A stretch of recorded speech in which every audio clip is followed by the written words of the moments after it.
এই যে দেখছেন, এটা একটা গৃহস্থ বাড়ি, সুন্দর কালী পুজো ফাল্গুন মাসের এক শনিবারে।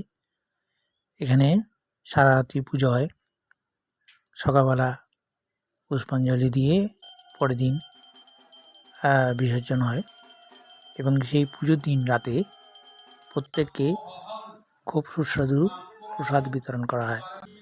তার মধ্যে এবার ছিল, আপনারা দেখতে পাবেন, সুস্বাদু খিচুড়ি, পোস্ত, বেগুন ভাজা, লাবড়া, চাটনি, পায়েস, মিষ্টি।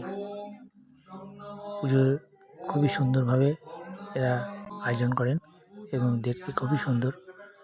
আপনারা পুরোটা ভিডিওতে দেখলে খুব আনন্দ পাবেন। আপনারা দেখতে থাকুন।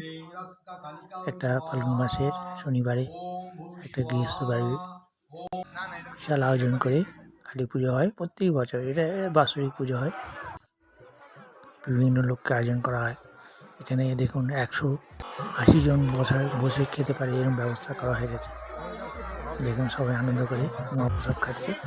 হ্যাঁ, যে কথা বললাম, সুস্বাদু খিচুড়ি, লাবড়া, পোস্ত, বেগুন ভাজা, পায়েস, চাটনি,